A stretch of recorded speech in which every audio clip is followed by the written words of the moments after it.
Today, we're talking about a piece of tech, a weapon, really, that's completely changing the rules for covert ops. It's fast, it's nimble, and its biggest advantage? You'll literally never hear it coming. I mean, think about it for a second. For pretty much all of human history, warfare has been loud, right? Explosions, engines, chaos. But what if I told you the sound of a truly devastating modern strike is no sound at all? Yeah, exactly. Silence. The ability to just glide through enemy territory without leaving a trace. No engine noise, barely any heat. That's the game-changing power of these all-electric military motorcycles we're going to talk about. All right, so let's get into it.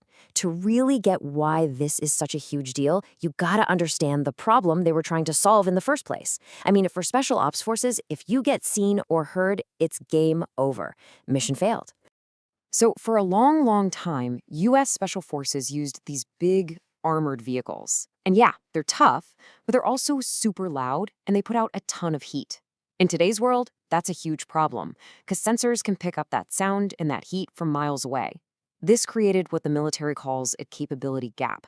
Basically, there's a huge space between what they need to do, which is getting close, totally undetected, and what their loud, hot vehicles actually let them do.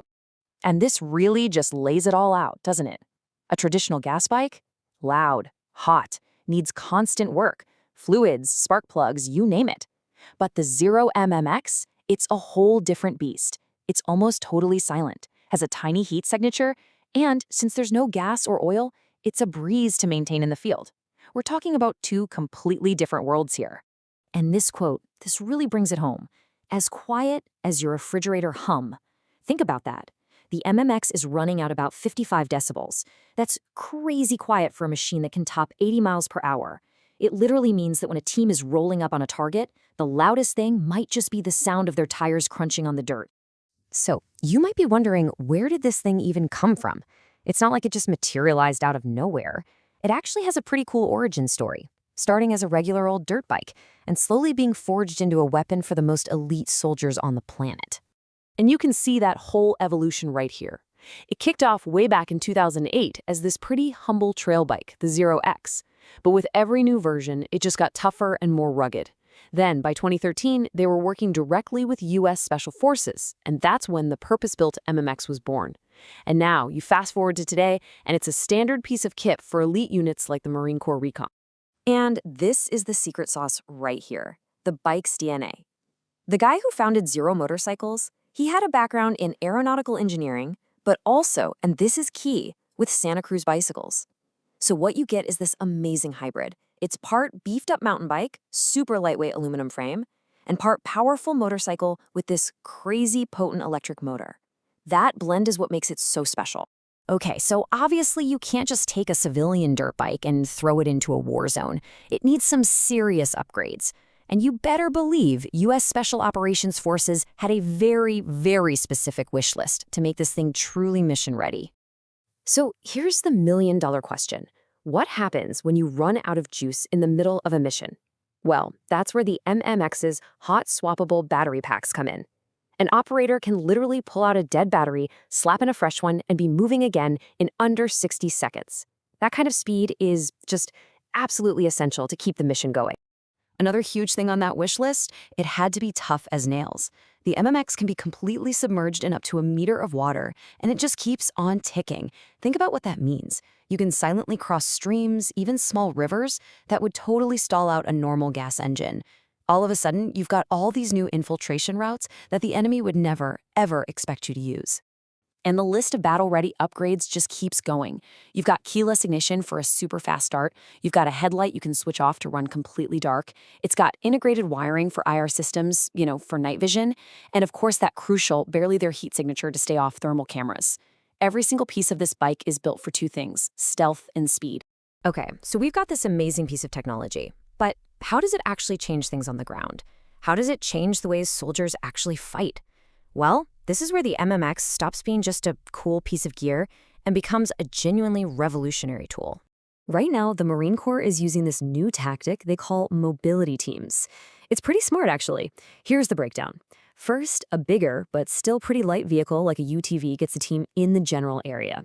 Then the guys on the MMX bikes push out even further, extending the team's eyes and ears. And for the final approach, a small two-man scout team goes in on foot. You see how that works? It creates these layers of stealth and distance, protecting the main force. And this might be one of its most important jobs. Okay, so to use a super precise laser-guided bomb, a soldier has to get dangerously close to the target to paint it with a laser. That job is incredibly risky. But with the MMX, a sniper team or a forward observer can just slip in, paint the target, and slip right back out. The enemy has no idea they were even there. It basically turns one of the most dangerous jobs on the battlefield into a complete go-stop. And it's not just for offense. As Captain Jonathan Bender points out, it's a huge defensive tool too. You can have teams on these bikes ride way out ahead of a big convoy, acting like a silent mobile screen. They can spot ambushes or anti-tank teams and give an early warning, which could save a lot of lives by protecting the main force. But look, let's be real. No piece of tech is a silver bullet, right? And as the military dives deeper into this whole electric vehicle thing, they're definitely finding out that there are some serious trade-offs and limitations to deal with. The biggest one, it's really a battle of stealth versus stamina. You get all this amazing quiet, but what's the cost? Well, operators have reported that in really nasty terrain, the battery life can just plummet, sometimes to as little as 20 minutes. Plus, the batteries are heavy. That means a soldier has to choose between carrying more batteries or more ammo or water. And then there's the whole problem of how do you even recharge these things in the middle of a war zone, miles from any power outlet? It's a huge logistical headache. But even with all those challenges, the MMX still does an incredible job of filling that capability gap we talked about earlier. It perfectly fits into that space between a super slow foot patrol and a loud, clunky armored vehicle. It really is that missing piece of the puzzle, the thing that allows for fast, nimble, and most importantly, quiet recon. So that leaves us with one final thought. With its uncanny ability to zip silently through dangerous territory, is this thing just the future of warfare? Or, as a lot of survivalist types have pointed out, is it also maybe the ultimate zombie apocalypse escape vehicle? I mean, who knows? But either way, one thing's for sure. The power to move in complete silence isn't just another tool for the battlefield anymore. It's become one of its most powerful weapons.